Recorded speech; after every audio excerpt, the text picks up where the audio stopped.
Ada, memang ada. Tetapi begini persoalannya, semua orang beragama, lalu orang meneliti, orang mencari, akhirnya ketemu Tuhan, ketemu semua ini Tuhan. Orang Buddha mencari Tuhan, orang Hindu mencari Tuhan, Nasrani mencari Tuhan, Yahudi mencari Tuhan, Wiwitan mencari Tuhan, apalagi klinik, semuanya mencari Tuhan. Tetapi apa yang ditemukan berbeda-beda namanya. Saya enggak. Tuhan kita siapa namanya? Dari mana taunya? Nah itulah yang menghantarkan kita, Tuhan kita namanya Allah itu Kanjeng Nabi Muhammad Sallallahu Alaihi Wasallam. Tanpa dia nama Tuhan kita akan berbeda. Bisa Gusti, bisa Pangeran, bisa paman, Suhunan. Jadi yang menyebutkan bahwa Tuhan kita namanya Allah itu adalah Kanjeng Nabi Muhammad Sallallahu Alaihi Wasallam. Tanpa itu kita nggak akan menemukan namanya siapa. Tetapi nanti pada masalah akidah substansinya, nanti pada akhirnya nama-nama itu illa asma'an samaituha antum wa aba hukum. Itu nama-nama yang kamu sendiri ngasih namanya dan bapak kakek moyang kamu.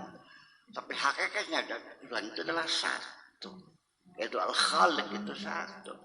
Jadi boleh enggak namanya beda tapi zatnya sama? Ya enggak masalah.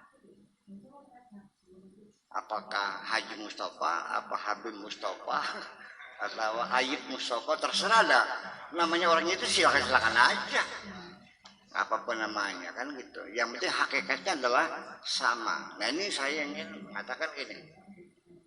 Seorang fisikawan yang namanya Albert Einstein yang menemukan nuklir itu, dia mengatakan, andaikan Tuhan yang kamu sembah itu, ya, kekuasaannya, kehebatannya adalah sama berdasarkan undang-undang alam semesta, hukum fisika yang saya yakini sama, berarti saya juga sama bertuhan juga seperti kamu. Itu persoalannya. Jadi artinya maksud saya bahwa kita mencari Tuhan ini 1001 jalan menuju Roma. Pengenalan kita kepada Tuhan dengan jalur apapun. Bisa saja orang dapat hidayah menjadi muslim yang baik secara kebetulan. Karena di pagi hari dia sedang senam pagi. Ini seorang Belanda setelah Perang Dunia Kedua yang masih tersisa di Cirebon. Itu sedang pagi, sedang senam, lari, tiba-tiba di Masjid Bayasud di Pesayangan tuh, dia mendengarkan orang azan, Allahu Akbar, nggak tahu lah, dia terkejut, oh di pagi buta sudah ada orang menjerit di speaker, tetapi suara itu terekam dalam pikirannya, dan dia membuat gelisah, ini ada apa ini maksudnya. Akhirnya dia nanya, ketemulah sama Habib Syekh, lamanya Kang Ayepmu, gitu.